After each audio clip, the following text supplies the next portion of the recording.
vibrant morning to this August gathering. Guest ACP Cybercrime Mr. Vipin Kumar Ehlawat, Rakshit Tandon sir, guests, teachers and our worthy friends. I feel immensely delighted to welcome you all to the grand closing ceremony of the StarTech to announce that the response to Cyber Hackathon has been tremendously amazing with over 500 participants from 50 schools in Delhi NCR. Any auspicious celebration should begin by remembering the Almighty. So let's invoke the blessings of our by lighting the lamp on the pious tunes of Gayatri Mantra. For the same, I would like to request our esteemed Mr. Vipin Kumar Ehlawat, Rakshit Tandon sir and other dignitaries to kindly do the honours.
Particularly video calls from numbers that you do not know.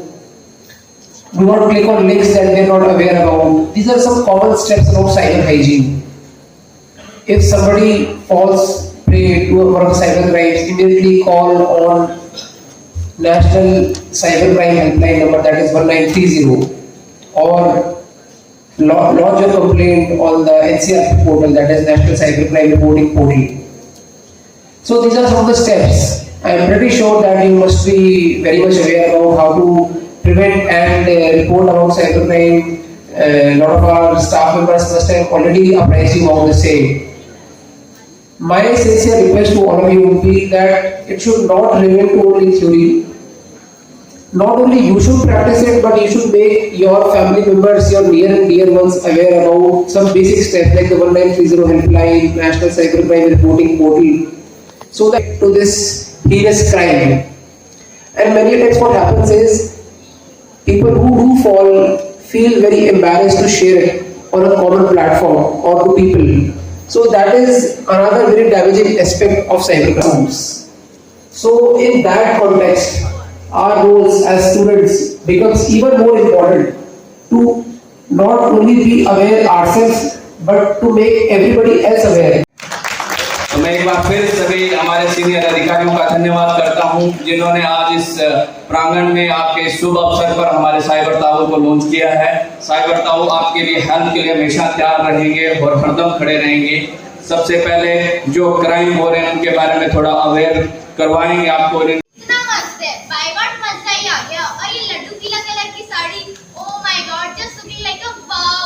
Kitty party में जाके ना प्रीति को चढ़ाऊंगी। और यार ये तो कल आई थी, काश ये आज आ पाती।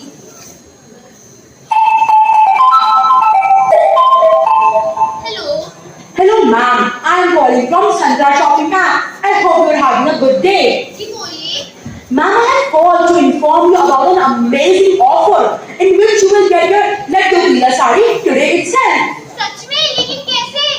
Ma'am, you just have to dial a number which is *401* and you will get your sari within 2 hours. मैं अभी करती हूँ। *401#। तो देखा आप सभी ने कैसे इस आंटी जी को मैंने मूर्ख बनाया। उन्हें समझ में भी नहीं आने वाला कि अब से उनकी सारी कॉल डिटेल्स मेरे पास फॉरवर्ड होंगी।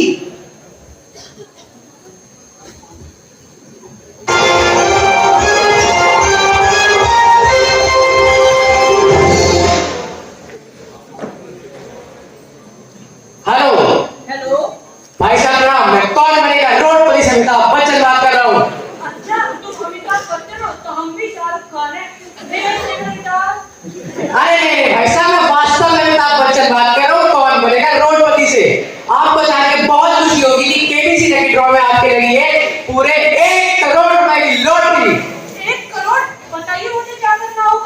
आपके फोन में आया हुआ ओटीपी जो कि आपको हमें बताना है और इस धनराशि को अपने खाते में अतिशीघ्र करना है प्राप्त। अच्छा, मैं अभी बताता हूँ।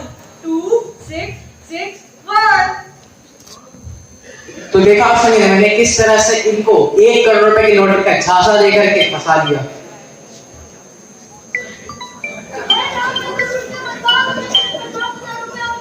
पुलिस के पास जाऊँ। My life is ruined। हाय, साड़ी के चक्कर में मेरी तो सारी डिटेल्स चली गई। हाय राम, मैं तो सच्ची में करोड़पति बन गया। ठहरिए आप सब, पहले जाकर अपनी एफआईआर साइबर क्राइम सेल पर दर्ज करवाइए। ऐसे रोने धोने से कुछ नहीं होने वाला। लापरवाही मत दिखाया करें ऐसे। कई फोटो से छेड़छाड़ तो कई फेक न्यूज। हम सब लोग कहीं ना कहीं इन साइबर क्राइम के जाल में फंसते ही जा रहे हैं। तो दोस्तों, क्या आप सभी लोग जानते हैं आपके एयरपोर्ट के बोर्डिंग पास में आपका सारा इंफॉर्मेशन होता है जिसका हैकर्स इस्तेमाल कर सकते हैं आपको ठगने के लिए। सर, आपकी 2 करोड़ की लॉटरी लगी है सर, आपका जैकपॉट लगा है। ऐसे न जाने कितने फेक मैसेजेस आपकी ईमेल आईडी पर आते रहते हैं। हैकर्स के पास होती है आपकी सारी जानकारी, वो चुटकियों में आपके अकाउंट से अपने अकाउंट में पैसे कर लेते हैं धोखे से ट्रांसफर। इसलिए किसी भी अननोन लिंक को एक्सेस करने से पहले उसके अंदर लॉक साइन आइडेंटिफाई करना चाहिए और उसका भी HTTPS जैसा लिखा होना चाहिए। पर क्या सब हम ही करें? इसमें सरकार क्या कर रही है? अरे, सरकार ने भी इन्हीं अपराधों के लिए बहुत बड़े कदम उठाए हैं, जैसे कि डिजिटल पर्सनल प्रोटेक्शन लॉ और data protection law. Data protection law कुछ ऐसी पॉलिसीज हैं, प्रैक्टिसेस हैं और डेफिनेशंस हैं which aims to safeguard our personal, confidential and sensitive information. इसके 3 मेजर कंपोनेंट्स हैं। पहला, कंसेंट। हमारे कंसेंट के बिना कोई भी हमारी पर्सनल जानकारी को छू भी नहीं सकता। Second is data minimization and security measures. अगर इन सब के बावजूद फिर भी कोई व्यक्ति इस जंजाल में फंस जाता है तो वह सरकार द्वारा जारी हेल्पलाइन नंबर पर संपर्क कर सकता है जो कि है 1930। इसीलिए मित्रों,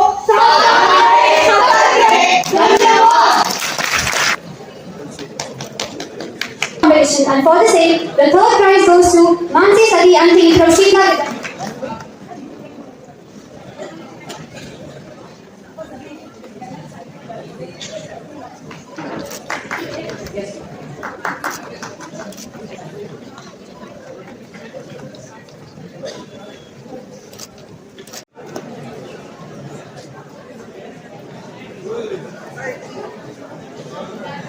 And the first prize is backed by Ishan Singh and team from Ram.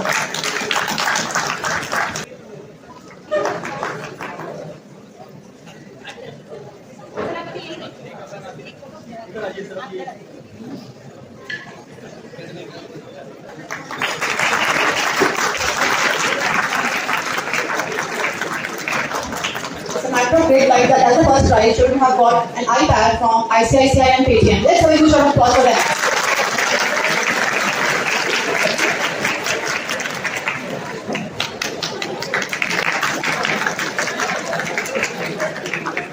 Let the applause continue.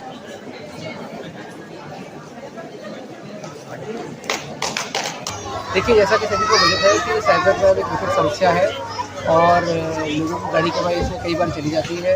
इसको डील करने के लिए हम ना सिर्फ लोगों को ज़्यादा से ज़्यादा अवेयर करते हैं, हर वर्ग के लोगों को, जो चाहे वो स्टूडेंट्स हो, चाहे वर्किंग प्रोफेशनल हो, चाहे गृहिणियाँ हो, चाहे कहीं कंपनी में काम करते हो, ना सिर्फ उनको अवेयर करते हैं बल्कि अगर किसी के साथ साइबर क्राइम हो भी जाता है तो उसको हमारी गुरुग्राम साइबर पुलिस की टीम पूरे जी जान से उसको इन्वेस्टिगेट करती है और कोशिश करती है कि साइबर अपराधियों को जहाँ पर भी उनको पकड़ा जाए और साइबर अपराध नहीं। देखिए, आपने बिल्कुल सही कहा। तो इसके संबंध में हम हर हफ्ते मंगलवार एवं शनिवार, हर हफ्ते के हर मंगलवार एवं शनिवार को हम पैदल गश्त भी करते हैं गाँवों के इलाकों में, शहरों के इलाकों में जहाँ पर भी वो हैं, और पैदल गश्त के माध्यम से लोगों को हर तरह के अपराध जिसमें साइबर अपराध भी शामिल है उनको अवगत कराते हैं। 1930 हेल्पलाइन के बारे में बताते हैं, जो national cyber crime reporting portal है उसके बारे में भी बताते हैं।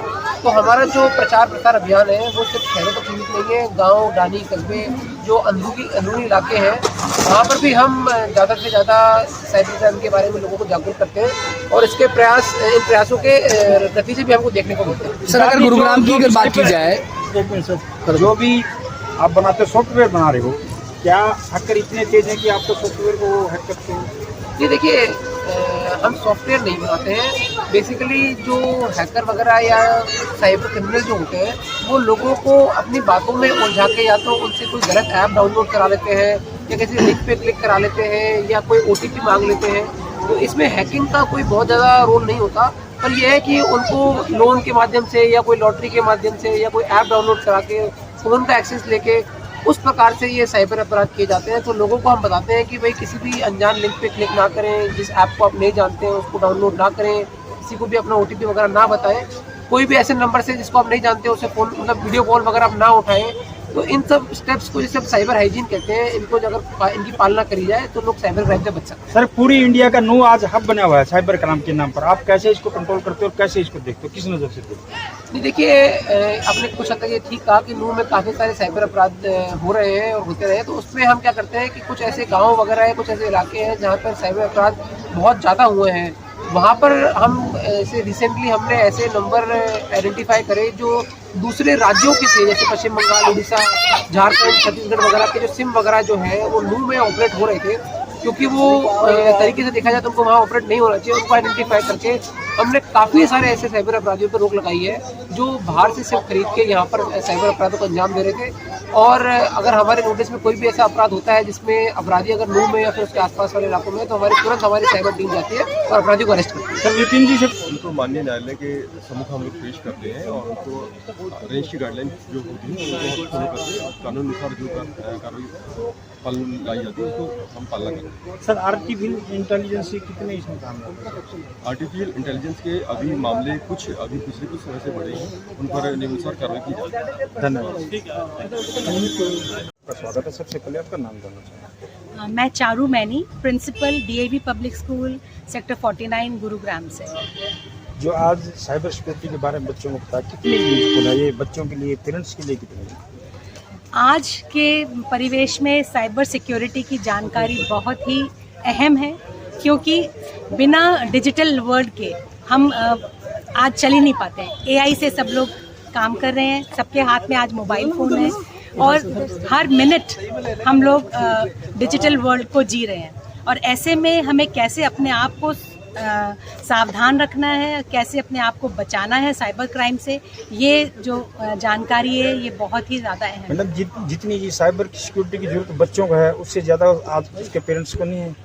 दोनों को है, लेकिन हम बच्चों के थ्रू उनके घर तक जाएंगे। एक एक घर में जाना मुश्किल है। स्कूल में जैसे अगर हम सोचें, आज हमारे पास 55 के करीब स्कूलों ने इस बार के साइबर हैकाथॉन में पार्टिसिपेट किया। तो आप इन 55 स्कूल्स के जो हर स्कूल से 10-15 ऐसे बच्चों ने पार्टिसिपेट किया, तो आप सोचो कि अराउंड 5000 घरों में साइबर सिक्योरिटी की अवेयरनेस जो है ये गई है। तो ये एक बड़ा मुहिम है जो गुड़गांव साइबर पुलिस ने उठाया है। इसके लिए आप महिला होने के नाते पूरे देश की बेटियों को साइबर सिक्योरिटी के बारे में क्या संदेश देना चाहते? महिला या पुरुष, हमें ध्यान रखना है कि हमें कुछ भी डेटा पोस्ट करने से पहले 100 बार सोचें कि हम क्या डाल रहे हैं, क्योंकि हमारे जो फुटप्रिंट्स हैं, जैसे कि समुंदर जो है पानी पे से रेत के है ना, रेत पे जो पानी निशान है वो समुंदर की लहरों से निकल जाते हैं, लेकिन साइबर जगत में अगर आपने कुछ करा है वो आपका हमेशा ही रहेगा। ये बच्चों को जानना बहुत ज़रूरी है। और एज़ महिला हमें तो बहुत ज़्यादा ज़रूरी है कि हम हमेशा सतर्क रहें और ध्यान रखें कि हम किन से चैट कर रहे हैं, किन को हम अपने मैसेजेस और अपनी इमेजेस भेज रहे हैं। मैम, हैकाथॉन के अलावा और क्या क्या प्रोग्राम का आयोजन किया गया? हाँ जी। तो हैकाथॉन के अलावा यहाँ पर बच्चों का नुक्कड़ नाटक हुए और बच्चों ने पोस्टर मेकिंग करा। सब में बेसिकली जागरूकता के लिए था। नुक्कड़ नाटक भी जागरूकता के लिए था कि उसमें अगर हमें साइबर क्राइम के हम शिकार होते हैं तो 1930 जो नंबर है इसको हम डायल करें और जो पोस्टर मेकिंग बना उसमें भी ऐप डिज़ाइन बच्चों ने करी कि अगर हम साइबर क्राइम के शिकार ना हो इसके लिए किस तरह की ऐप्स का हमें इस्तेमाल करना है। मैम कई ऑनलाइन ये प्रोग्राम किया गया आयोजन के ऑफलाइन में था? दोनों थे। इसमें 3 जो प्रोग्राम थे वो ऑनलाइन रहे। जैसे कि अगर हम नुक्कड़ नाटक भी बोलें, बच्चों ने अपने प्रोग्राम को रिकॉर्ड कर सब स्कूलों के बच्चों ने भेजा था। और आज तो कल्मिनेशन था, आज प्राइज गिविंग सेरेमनी थी। खाली एक ही प्रोग्राम हमारा जो हुआ वो ऑफलाइन हुआ, जो कि था ये साइबर हैकेथॉन, जिसमें रक्षित टंडन जी ने बच्चों को कुछ कार्यक्रम दिया। ठीक है।